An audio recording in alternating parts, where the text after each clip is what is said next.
11절을 보면요. 내가 너희 보기를 간절히 원하는 것은 어떤 신령한 은사를 너에게 나누어 주어 너를 견고하게 하려 하면 이렇게 말씀을 합니다. 바울은 먼저 자신이 로마 교회 성도를 갖다가 정말 보기를 간절히 원한다 이렇게 이야기합니다. 일반적으로 우리 사람들이 누군가를 갖다가 간절히 보기 원하는 건 다 이유가 있는 거죠. 이유 없이 막 간절히 보고 싶다 이런 사람은 거의 없습니다. 예를 들면은 나에게 빚진 사람을 보고 싶은 사람이 있어요. 그죠? 왜냐면 그 사람 빚을 안 갚았기 때문에. 그래서 어떡하니 간에 그 사람과 다 만나고자 하는 그런 경우가 있겠죠. 또 어떤 경우는 정말 내가 좋아하고 사랑하는 사람이기 때문에 막 정말 간절히 보고 싶은, 만나고 싶은 그런 마음이 있겠죠. 또는 내가 뭔가를 갖다 정말 좋은 걸 갖다 주고 싶어가지고 보고 싶고 만나고 싶어 하는 그런 경우가 있을 겁니다. 바울은 자신이 로마교회 성도를 갖다 이렇게 보기를 간절히 원하는 건 뭐냐면 로마교회 성도들에게 신령한 은사를 갖다 나눠주기 위함이라고 이야기해요. 그래서 신령한 은사를 갖다 나눠줘가지고 로마교회 성도를 갖다가 견고하게 하려 합니다. 이런 목적을 가지고 만나기를 간절히 원한다 이렇게 이야기했던 거죠. 여기 신령한 은사라고 해석된 헬라어는요 어떤 뜻이냐면 영적인 선물 이런 뜻입니다. 영적인 선물. 영적인 선물이니까 믿음과 관계가 있는 거죠. 그러니까 바울은 로마교회 성도들의 믿음을 위해서 영적 선물 갖다 나눠주고 또 로마교회 성도들은 그 영적 선물을 갖다 받아가지고 믿음이 강해지고 견고해지게 되길 바라는 그런 마음으로 로마교회 성도들을 갖다 보기를 간절히 원했던 겁니다. 그렇다면 이걸 오늘 우리에게 좀 적용해서 좀 생각을 좀 해봐요. 뭐냐면 나는 내 자녀들과 또 교회학교 아이들, 교회학교 유초등부 아이들, 영어 유치부 아이들, 또 중고등부 아이들, 청년들, 또 다른 성도들의 믿음의 성장과 성숙을 돕기 위해서 어떤 노력을 하고 있는가? 그 노력을 갖다 나는 얼마나 하고 있는가라는 거죠. 어느 교회 중고등부 한 학생이 있었어요. 근데 그 학생이 부모가 그 교회 재직입니다. 근데 그 아이가 자기 교회학교 선생님에게 이렇게 물었대요. 선생님, 꼭 믿는 사람과 결혼해야 되나요? 그럼 저는요, 우리 엄마 아빠 같은 사람하고는 결혼 안 할래요. 우리 엄마 아빠는요, 집에서 보면 엉터리예요. 이렇게 말하더랍니다. 우리 부모들은 내가 내 자녀들의 믿음의 성장과 성숙, 그리고 믿음을 갖다 견고하게 될 수 있도록 내가 나눠줘야 되는 그런 영적 선물을 갖다가 지금 제대로 주고 있는가 생각해 봐야 돼요. 부모가 자녀들에게 나눠줄 수 있는 영적 선물은 한마디로 하면요, 가정에서 믿음의 삶의 모범이 되는 겁니다. 가정에서 믿음의 삶의 모범이 돼야 돼요. 또 가정에 예수를 갖다 믿지 아니하는 가족이 있다면 그들에게 나눠줄 수 있는 영적 선물 역시도 뭐냐면 믿음의 사람다운 삶의 모범이 있어야 되죠. 그래서 말 한마디를 하더라도 믿는 사람답게 이렇게 말을 해야 합니다. 그런 것들이 내 가족 식구들, 내 자녀들의 어떤 그 믿음의 성장을 위해서, 성숙을 위해서 영적 선물을 나누는 겁니다. 그리고 교회에서는 다른 성도들과 다음 세대들의 믿음이 견고하게 될 수 있도록 영적 선물을 나누는 건 역시도 뭐냐면 교회 안에서 믿음의 삶의 모범이 되는 거예요. 예배의 삶, 기도의 삶, 그다음에 섬김의 삶, 말씀 읽는 삶, 헌금의 삶 등 믿음의 삶의 전반적인 걸 갖다 교회 안에서 모범적인 삶을 살아가는 것이요 영적 선물을 갖다 나누는 거예요. 그래서 바울은 뭐라고 하냐면 12절에요. 이는 곧 내가 너희 가운데서 너희와 나의 믿음으로 말미암아 피치 아니함을 얻으려 함이라 이렇게 말씀을 해요. 무슨 말이냐면 바울이 로마 교회 성도들을 보기 원하는 건 그저 얼굴 한번 보고 인사하고 말씀 한번 전하고 끝나는 거 이것이 원하는 것이 아니죠. 이걸 위해서가 아니라는 거죠. 바울은 로마 교회 성도들과 함께 더불어 살면서 그죠? 이들에게 믿음의 삶에 대해서 이야기해주고 또 믿음의 삶이 뭔지 갖다 보여줌으로 인해서 그죠? 믿음의 이 로마교회 성도들에게 영적 선물 갖다 나누어줘 가지고 이들의 믿음을 갖다 견고하게 하기 위해서라라고 이렇게 이야기하고 있는 거예요. 바울은 이렇게 믿음을 견고하게 하는 영적 선물, 신령 은사를 갖다가 로마 교회 성도들에게 나눠주고, 그리고 로마 교회 성도들은 그 영적 선물 갖다 받아서 믿음이 더욱더 견고하게 자라고, 그래서 이걸 보는 바울과 또한 로마 교회 성도들이 서로 간에 위로와 힘을 얻도록 하기 위해서라는 겁니다. 목회자가 교회 안에서 위로와 힘을 얻는 방법은 뭐 여러 가지가 있습니다. 근데 그 중에 하나가 뭐냐면요, 말씀을 가르치고 전했을 때 성도들과 청년들이 그 말씀대로 살아가려고 하는 그런 모습을 볼 때 이것이 굉장히 위로가 됩니다. 그렇게 하나님 말씀대로 살아가려고 노력하는 가운데서 하나님의 은혜를 체험하고 믿음이 조금씩 자라고 성숙하는 모습을 볼 때 그게 목회자에게 굉장히 위로가 되는 거예요. 그리고 이런 위로는 목회의 보람을 느끼게 만들어줍니다. 뭐 선물해 주는 거? 물론 좋을 수도 있죠. 근데 선물 받아가지고 위로와 보람 느끼는 건 아니에요, 사실은. 정말 위로와 보람은요, 성도들이 말씀 듣고 배운 대로 삶을 살아가려고 노력하는 그 모습, 조금씩 믿음이 자라는 모습, 이것이 정말 위로와 보람이 돼요. 보람입니다.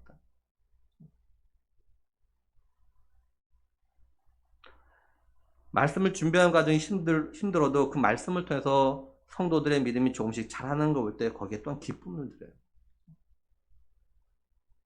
뭐 쉽게 예를 들어 이야기하면 농부가 그죠, 열심히 땀을 흘리며 수고한 걸 위로받는 건 뭡니까? 열매가 잘 자라서 추수 때 열매를 따는 거죠. 한마디로 농부는 추수 때 가장 큰 위로를 받습니다. 잘 자라는 그 열매를 통해서. 반대로 농부가 그렇게 수고했는데 열매가 자라다 말거나 또는 잘 자라지 않아서 추수 때 거둘 것이 별로 없으면 그것이 가장 큰 고통이고 괴로움이죠. 뭐 또 예를 든다면은 가정에서 엄마들이 주부들이죠, 가족 식구들의 음식을 갖다 막 잘 준비했어요. 근데 가족 식구들이 막 맛있다고 막 먹으면 거기서 보람 느끼고 기쁨이 있는 거죠. 근데 가족 식구들이 맛없다는 말은 하지 않는데 그 먹어도 개그적게 잘 안 먹어요. 그러면 속상하죠. 교회에서 목회자 성도들이 서로 안위함을 받고 위로받는 최고의 방법은 영적 선물인 하나님 말씀을 갖다 나누어주고 그 말씀으로 해서 자라는 겁니다. 목회자가 이걸 위해서 전반적인 믿음의 삶에 모범이 되려고 노력을 해야 될 것이고, 또 우리 성도들은 다음 세대들에게 모범이 되려고 노력을 해야겠죠. 한마디로 말하면 말만 해서는 되는 것이 아니라 행동과 삶이 거기 뒤따라야 합니다.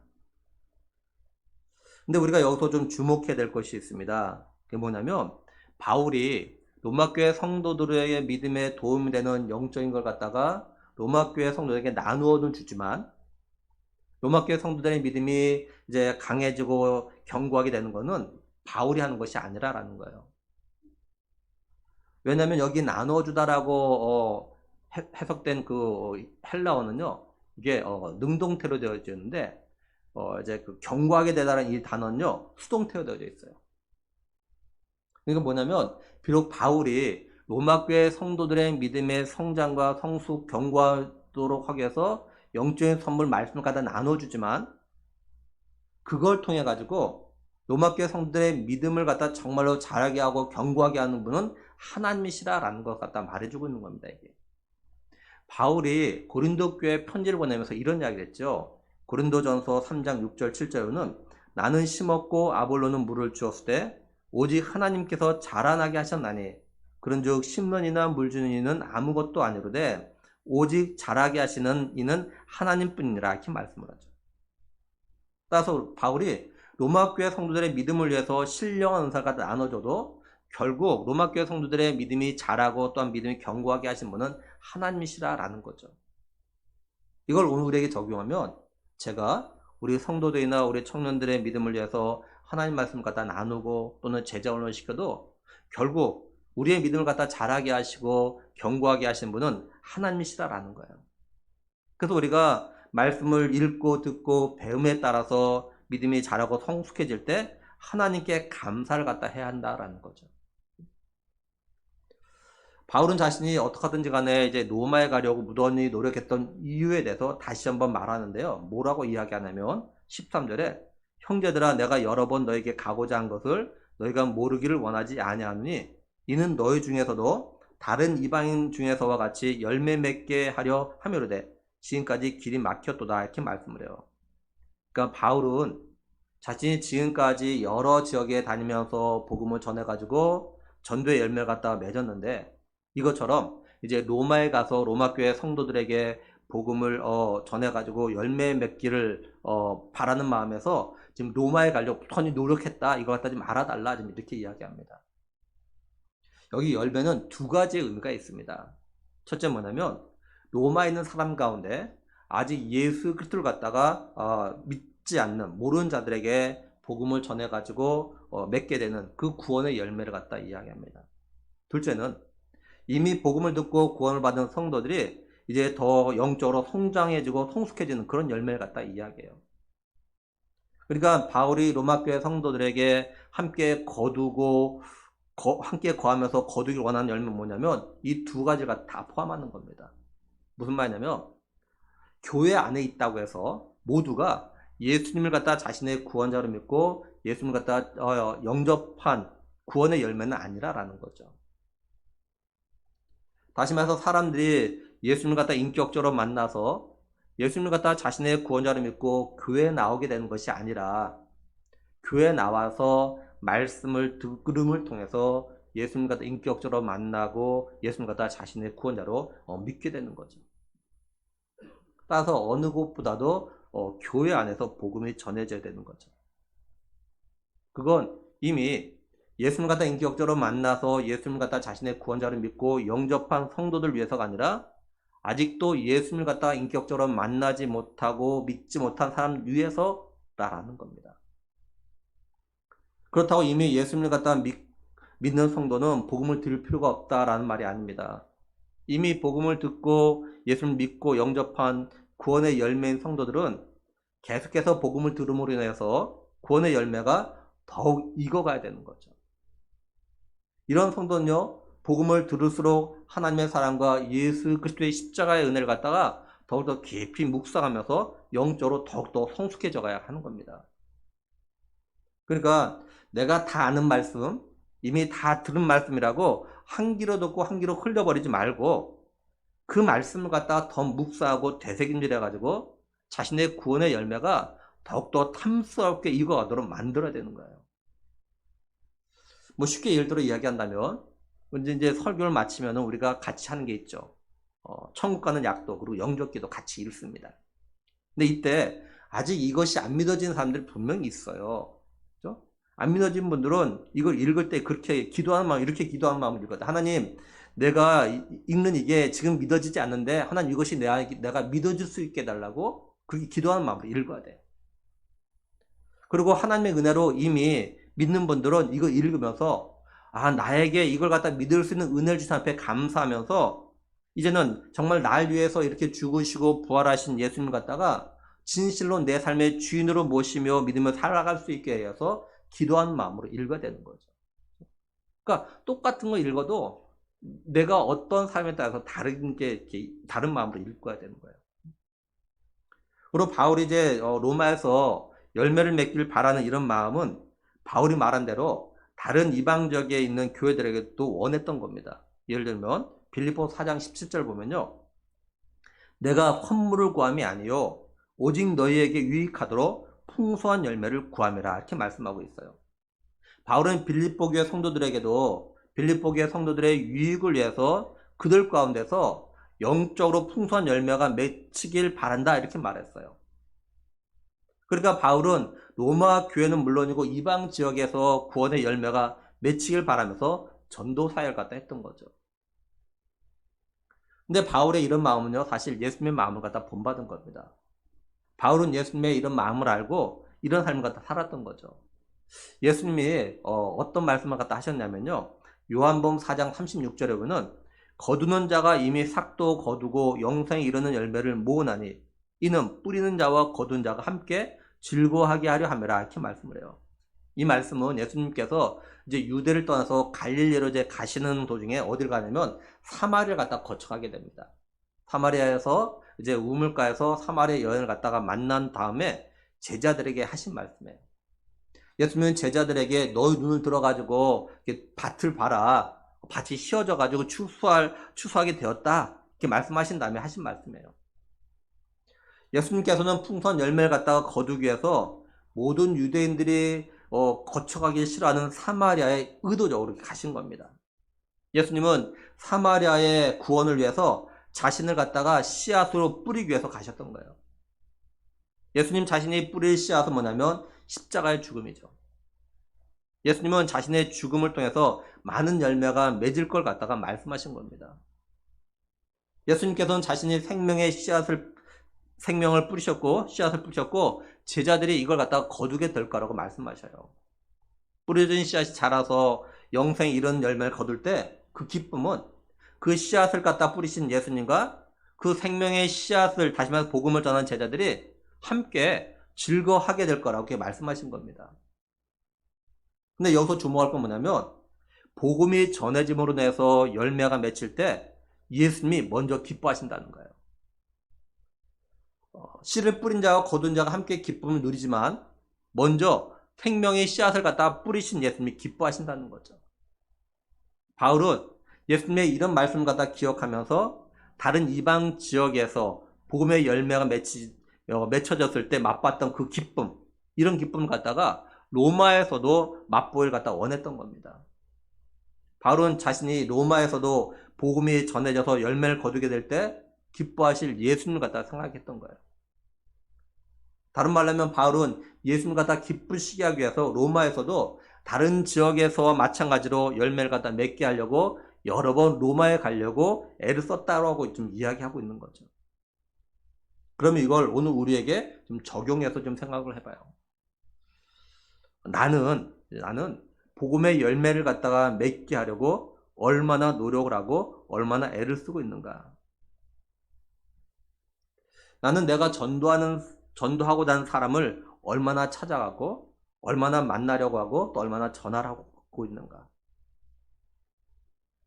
다른 말로 하면 나는 예수님을 갖다가 기쁘시게 해드리기 위해서 열매를 맺으려고 얼마나 수고를 하고 있는가.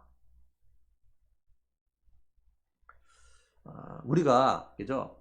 좀만 텃밭이 있다면 그 밭에다가 상추나 고추나 씨를 직접 뿌리고 열매를 거둘 때 기쁨이 있죠.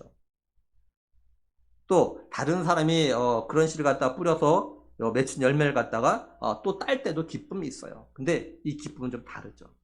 근데 분명한 거는 내가 씨를 뿌려가지고 내가 따는 거, 다른 사람이 씨를 뿌린 거 내가 따는 거, 어쨌든 간에 이 열매를 딸 때는요 기쁨이 있더라고요. 그래서 사람들은 간혹 가다 보면은 돈을 내고서라도 가서 열매를 뭘 따가지고 먹으려고 하는 사람들이 있습니다. 한 예를 든다면 제주도에 가니까 그러니까 감귤 농장 체험 있죠. 그렇죠? 분명히 내가 뿌리고 갖고 온 것도 아닌데 내가 돈을 내고 감귤을 따서 그걸 먹을 때 기쁨이 있어요. 근데 우리가 시장에서 전혀 이런 수고를 하지 않아요. 그냥 시장에서 돈 주고 사 먹을 때는 이런 기쁨이 없어요. 그죠? 복음의 열매 전도도 마찬가지예요. 예수님께서 십자가에서 죽으심으로 생명의 씨앗을 갖다 뿌리셨어요. 이제 이걸 거둔 일을 갖다 사실 우리가 해야 되는 겁니다. 우리 교회가 부흥하고 하나님 나라가 확장되는데요. 우리 자신들이 한 명씩 전도해서 우리 교회가 부흥되는 것과 나는 전도를 하나도 하지 않았는데 다른 성도가 전도해가지고 우리 교회가 부흥하는 것은 자기가 스스로 와가지고 교회가 부흥하는 것, 이거의 기쁨은요 분명히 다릅니다. 기쁨이 있지만 기쁨이 분명히 달라요. 똑같은 기쁨이 아닙니다. 예수님은 예수님의 제자된 우리 모두가 복음의 열매를 거두는 그런 기쁨을 갖다 누리길 원하셔요. 예수님은 우리들이 복음의 열매를 갖다 거둠으로 인해서 예수님을 갖다 기쁘시게 하는 삶을 갖다가 살길 바라고 계시는 거예요. 올해도 새생명 초청주의를 5월과 10월에 준비하고 있습니다. 우리가 지금부터라도 복음의 씨를 뿌리고 또는 이미 뿌린 복음의 열매를 갖다 거두기 위해서 우리가 부지런히 내 전도 대상자를 갖다가 만나고 섬기셔야 돼요. 5월달에 10월달에 그때가 3번 만나고 와라 이대도 안 되고 지금부터라도 부지런히 여러분 만나십시오. 부지런히 섬기십시오. 그리고 그들 위해서 열심히 매일 기도하십시오. 그래서 새생명 초청주일에 우리는 물론이고 우리를 위해서 생명의 씨앗이 되어주신 예수님을 갖다가 기쁘시게 드리는 우리 모두가 되기를 우리에게 새 생명을 주신 예수 그리스도의 이름으로 축복합니다. 근데 우리가 이런 마음을 가지고 전도하려고 하지만 사실 어려움과 막힌 일들이 있어요. 13절 말씀을 잘 보면요. 바울이 뭐라고 이야기하냐면 자신이 로마에 가려고 여러 번 계획을 세우고 방법을 찾았는데 지금까지 계속해서 그 길이 막혔다고 이야기합니다. 그래서 아직까지도 그 뜻을 갖다 이루지 못하고 있다 이렇게 이야기하죠. 무슨 말이냐면 복음을 위해서 복음의 열매를 맺는 일, 전도의 열매를 맺는 일이 결코 쉬운 일이 아니라는 거예요. 능력을 행하는 사도라고 해서 복음의 열매를 맺는 것이 쉬운 것이 아니라는 거죠. 다른 말로 하면 전도를 갖다 잘하는 성도라고 해서 항상 전도의 열매를 맺는 건 아니라는 거예요. 그런데요, 바울 사도나 또한 전도를 잘하는 성도의 공통점이 있다면 뭐냐면 전도의 열매, 복음의 열매를 갖다 맺는 일에 장애물이 있다고 해서 포기하는 것이 아니라 계속해서 방법을 찾고 계속해서 전도의 삶을 갖다 살아간다라는 겁니다. 제가 지난주 말레이시아 선교복을 하는 가운데서 제 모교의 선배 선교사님의 이야기를 잠깐 말씀드렸죠. 이 선교사님이 그 이반 부족을 갖다가 찾아가서 전도한대요. 한번 가서 안 되면 그 다음에 또 찾아간답니다. 그래서 5년을 갖다 찾아간답니다. 매년. 한 번 안 된다고 해서 포기하는 것이 아니라는 거죠. 그러니 우리도 지금까지 전도한다고 했는데 또 새생명 초청주의라고 해서 한두 번 데리고 나왔는데 더 이상 안 나온다고 실망하지 말고 계속해서 기도하면서 열매를 거둘 때까지 새생명 초청주의라도 좀 데리고 나오는 우리가 되었으면 좋겠어요. 그럼 바울은 여러 번 길이 막힌 로마 교회 성도를 갖다 만나러 가는 걸 왜 포기하지 않았을까요? 14절 15절 보면 헬라인이나 야만인이나 지혜인자나 어리석은 자에게 다 내가 빚진 자라. 그러므로 나는 할 수 있는 대로 로마에 있는 너희에게도 복음 전하기를 원하노라. 이렇게 말씀합니다. 바울은요, 자신은 어떤 사람이라고 말하냐면 나는 빚진 자다. 이렇게 이야기합니다. 그래서 바울은 할 수 있는 대로 로마에 있는 성도들에게 가서 복음을 전하기를 원한다. 이렇게 이야기해요. 그러니까 바울은 자신의 빚을 갖다 갚기 위해서 로마 교회 성도를 갖다가 만나러 가는 것 갖다가 포기하지 않았던 겁니다. 빚을 갚아요. 여기 헬라에는 그리스 사람을 이야기하고요. 야만인은 헬라어를 사용하지 않는 모든 사람들 갖다 하는 말입니다. 가리키는 말입니다. 바울은 그 사람이 어떤 사람이든지 간에 모든 사람에게 빚을 졌다 이렇게 이야기해요. 근데 이 빚은 어떤 물질적인 빚이 아니라 복음의 빚이에요. 그래서 15절 말씀을 잘 보면은 복음을 전하기를 원한다 이렇게 말합니다. 복음은 예수 그리스도가 우리의 죄를 대신해서 십자가에서 죽으신 그 구속의 사건과 또한 죽으셨다가 부활하신 죽음 이기신 것이 핵심이에요. 복음을 한마디로 하면 예수 그리스도죠. 그래서 바울이 복음을 전하기를 원한다라는 건 결국은 예수 그리스도를 갖다 전하기를 원한다 이 말인 겁니다. 바울이 이처럼 생명의 씨앗이 되신 예수 그리스도 복음을 전하려고 하는 건 자신이 복음에 빚진 자라는 게 가슴에 맺혀있기 때문에 그래요. 바울이 예수를 만나기 전에 어떤 사람인지 우리는 대략 좀 알죠. 그렇죠? 바울이 생명 대신 예수 그리스도 갖다가 만나기 전에 그죠? 생명 대신 예수 그리스도 갖다 믿는 사람, 그 다음에 복음을 전하는 사람들이 예수님을 갖다 전하지 못하도록 옥에 가두는데 앞장섰고 또는 스데반과 같은 사람을 갖다가 죽이는데 앞장섰던 그런 사람이에요. 바울은 초대교회 성도들이 복음을 전하지 못하게 함으로 해서 복음이 더 많은 사람들에게 더 많은 지역으로 전해지지 못하도록 막았던 사람입니다. 바울은 자신이 과거에 이런 사람을 갖다 옥에 가두거나 죽이는데 앞장섰지 않았더라면 더 많은 사람들이 복음을 듣고 예수를 믿고 구원을 받았을 텐데 복음의 열매가 맺혔을 텐데 바울 자신 때문에 예수님을 갖다 믿지 못하고 죽어간 사람들이 많다라는 것을 갖다가 알고 있어요. 바울은 그래서 자신의 과거의 이런 일을 갖다가 생각하면서 내가 죄인의 괴수다, 우두머리다 이렇게 고백을 했죠. 그래서 바울은요 헬라이나 야만이나 또는 지혜인자나 어리석은 자나 그가 누구든지 간에 내가 모든 사람에게 복음의 빚을 졌다 이렇게 이야기하고 있는 거예요. 그러면서 이 빚을 갖다 늘 생각하면서 어떻게든지 간에 이 빚을 갖다가 갚아야겠다라는 마음을 늘 가졌던 겁니다. 그러니까 나 때문에 복음을 들어야 되는데 듣지 못하고 죽어가는 많은 사람들. 이 빚을 어떻게 갚아야겠다. 그러니까 바울은 내가 복음이 전해지는 것을 막지 않았다면, 그렇죠? 더 많은 사람들이 복음을 듣고 구원을 받았을 텐데, 내가 그걸 갖다 막고 방해해가지고 그들이 복음을 듣지 못하고 구원받지 못하게 된 거, 이거에 대해서 정말 내가 갚아야 될 빚이라는 이런 마음과 늘 가지고 있었던 거예요. 그러면 이걸 오늘 우리에게 어떻게 적용해서 우리가 생각해 볼 수 있을까요? 우리가 전도하다 보면 어떤 사람을 만나냐면요. 내가 누군가에게 전도하고 있는데 그 친구가 와가지고 복음을 갖다 듣지 못하고 방해하는 사람을 갖다 만날 때가 있습니다.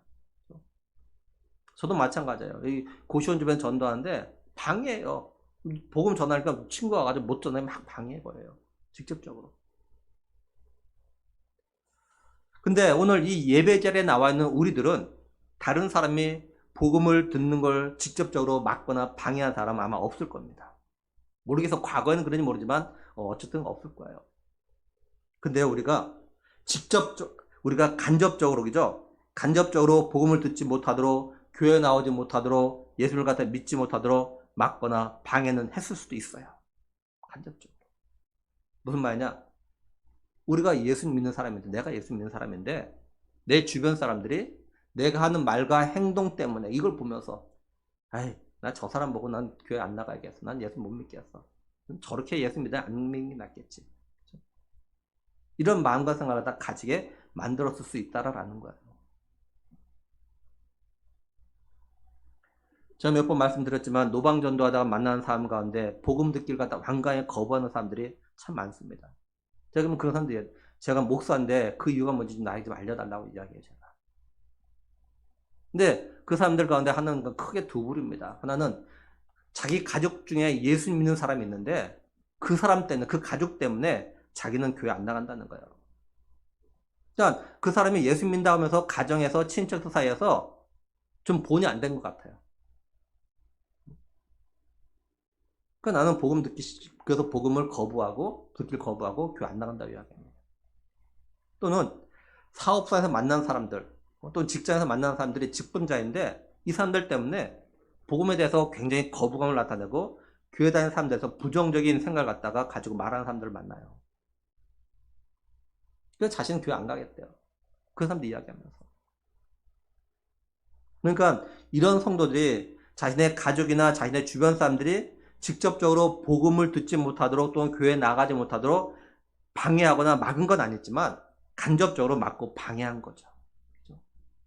간접적으로. 그렇다면 나는 내 주변 사람들에게 꼭 이런 모습은 아니지만 어떤 모습이든지 복음을 갖다 듣기를 거부하고 교회 나오기를 갖다 거부하게 만드는 그런 말과 행동들을 하지 않았는가 곰곰이 돌아봐야 한다는 거예요. 제가 우리 성도나 청년들에게 가끔 듣는 말이 뭐냐면 자신의 직장의 동료가 교회 다닌다고 하면서 그 직장에서 본이 되는 직장생활 갖다 하지 못해가지고 직장 동료에게 전도를 갖다 할 수 없다라는 말을 갖다 들을 때가 있어요. 바로 그런 게 복음을 듣지 못하게 하고 교회 나가지 못하도록 간접적으로 막고 방해하는 그런 행동인 거죠.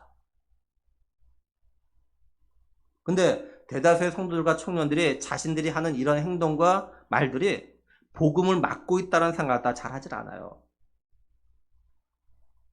그래서 자신이 복음의 빚진 자라는 생각을 다 하질 않는 거죠. 그럼 오늘 우리는 어떤가요? 나는 어떤가요?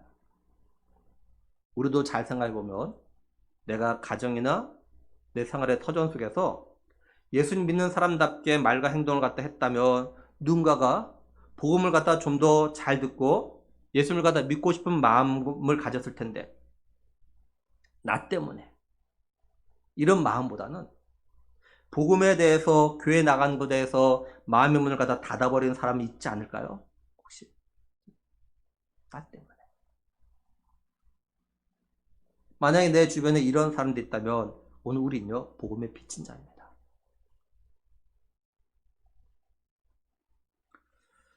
제가 사람들 보니까 다른 사람에게 빚을 지는 사람들이 크게 둘로 나눠지더라고요. 첫째는 자신이 진 빚을 갖다가 어떻게든지 갚으려고 몸부림한 사람이 있어요. 그래서 자기가 쓸 거 안 쓰고 아끼고 아껴가지고 빚을 갚는 사람이 있습니다. 또 한 부류는 빚을 갚을 생각을 하지 않는 거예요. 속된 말로 배째라라는 거죠. 자기가 먹고 싶은 거, 쓰고 싶은 거, 가고 싶은 거 가는데 다 쓰면서 빚을 갚을 생각을 하지 않는 사람들이 있더라고요. 저희 아버지는 좀 사업 수완이 별로 없으셨어요. 그런데도 가정을 갖다 책임지셨기 때문에 사업을 하셨습니다. 그래서 저희 가정은 먹고 살았지만 아버지는 사업에 성공하지 못하셨어요. 아버지는 40대 중반에 한번 사업에 실패를 하셨습니다. 실패하셔가지고 그것이 10년 동안 계속되었어요. 제가 초등학교 시절에 아버지가 사업에 실패하셔가지고 저는 소풍을 별로 좋아하지 않습니다. 소풍. 왜냐면 소풍 갈 때 가져간 것이 없어요. 도시락 하나밖에 없어요. 그래서 사실 소풍을 좋아하지 않아요. 그러니까 10년 동안 그렇게 힘든 시간 보내다가 10년 후에 어느 정도 이렇게 재기를 하셨어요. 근데 IMF가 터진 바람에 또 다시 휘청거리면서 또 사업을 갖다가 그만두게 되셨어요. 빚을 많이 졌습니다. 그래서 그 당시에 집을 갖다 팔았지만 팔고 이제 미국으로 가실 수밖에 없었어요. 그때 살고 있던 집이 좀 좋은 집이었습니다. 그래도 당시에 억대가 넘었으니까요. 근데 다 팔아도 빚을 갖다 다 갚지 못하셨어요. 아버지는 미국에 가셔서도 그 빚에 대한 부담을 갖다 가지고 계셨더라고요. 아버지는 그 빚을 갖다가 어떻게든지 갚아야겠다는 마음을 갖다 가지셨어요. 그래서 때로 자녀들이 주는 용돈을 갖다가 조금씩 모으시고 낮에는 할 일 없으시니까 빚을 갚아야 되는 마음에 미국에서 빈 깡통을 갖다 모으셔서 그걸 다 파셨어요. 동생이 살아있을 때 아버지에게 좀 하시지 말라고 했지만 아버지는 계속 하셨어요. 그러다가 10여 년 전에 한국에 오셨을 때 그 빚을 갖다가 갚으시더라고요.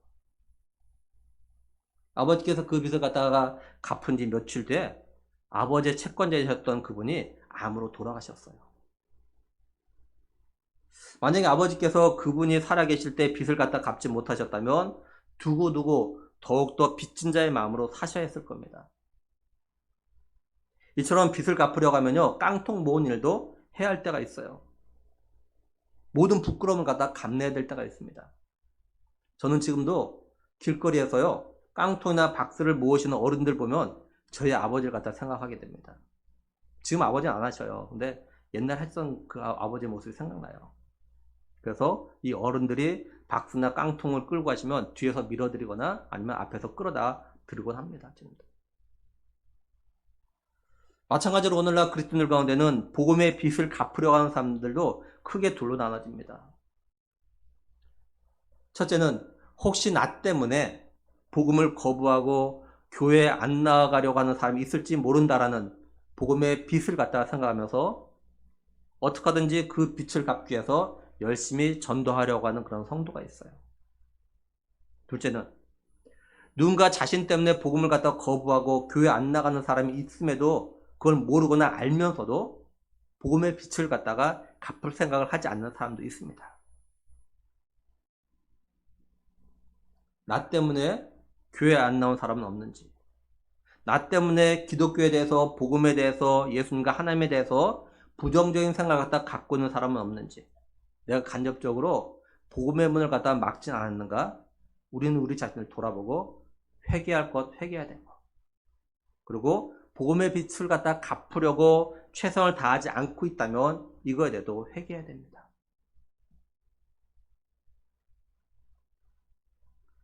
한번 생각해 보세요. 나는 어떤 사람인가? 우리가 복음의 빛인 자라는 걸 인정하고 이 빛을 갚으려고 한다면 우리가 전도할 때 사람들이 나에 대해서 냉담하게 반응하는 것, 때로는 창피하다라는 것도 감수해야 돼요. 우리가 멋부리고 우아하게 대접받으면서 절대로 복음의 빛을 갖다 갚을 수가 없어요. 우리가 전도해야 되는 전도 대상자에게 우리가 빨리 복음의 빛을 갖다 갚지 않으면 그 사람이 언제 어떤 일을 만나서 우리보다 먼저 우리 곁을 가다 떠날지 모릅니다. 먼저 죽든지 아니면 다른 곳으로 이사가서 더 이상 만나지 못하게 될지도 몰라요. 그러면 우리들은 더욱 복음의 빛과 내가 그에게 복음을 갖다 전하지 못함에 대해서 마음의 큰 빚까지 지고 남은 삶을 갖다 살아야 됩니다. 그리고 더 심각한 건 뭐냐면 훗날 예수님 앞에 갔는데 예수님께서 너 왜 복음의 빚을 갚지 않고 왔니? 라고 물으시면 우리는 할 말이 없겠죠.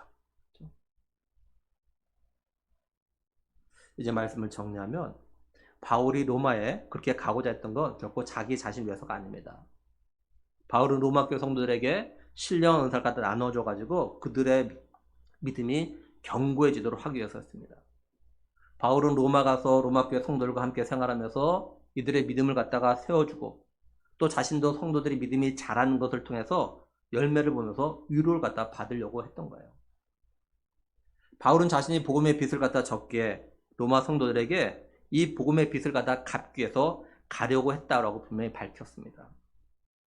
한마디로 바울은 복음의 빚진 자로서 그 빚을 갚으려고 또 그 빚을 갚음으로 인해서 자신은 물론이고 그 로마 교회 성도들의 믿음이 자라고 열매 맺는 걸 통해서 또한 기쁨을 누리려고 했어요. 오늘 이 예배제에 나와 있는 우리 모두도 복음의 빚진 자라는 것 갖다가 잊지 않길 바랍니다. 누군가 나 때문에 복음을 거부하고 교회에 나오지 않으려고 생각하는 사람이 있을 수 있다는 것을 갖다가 기억하고 복음의 빚진 자로서 그 빚을 갚기 위해서 내가 할 수 있는 최선의 수고를 다하려고 하는 그런 복음의 채무자들이 되길 바라요. 바라기는 이 예배제에 나와 있는 우리들은 복음의 빚진 자로서 그 빚을 갚음으로 열매를 거둬가지고 십자가의 죽으심으로 생명의 씨앗이 되어주셨던 예수 그리스도를 갖다가 기쁘시게 해드릴 수 있기를 우리에게 영생을 주신 예수 그리스도의 이름으로 간절히 축원합니다. 우리 시간에 천국 간 약도 같이 읽도록 하겠습니다. 우리 기도하는 마음을 읽었으면 좋겠어요. 우리 같이 읽습니다. 시작. 원래 사람은 천국 가고 지옥은 마귀를 보내는 곳이었습니다. 마귀의 유혹으로 죄지은 모든 사람은 죄 때문에 지옥 가게 되었습니다. 몸이 죽는 날 영혼은 이사 갑니다. 영원히 불타는 지옥, 영원히 행복한 천국, 두 곳 중에 어디로 가고 싶습니까? 예수님께서 나의 죄를 대신하여 죽으시고 다시 사심을 믿고 회개하면 죄를 용서받아 행복하고 건강하게 살다가 천국 갑니다. 우리 영접기도 같이 믿음으로 하겠습니다. 하나님, 저의 죄를 용서해 주세요.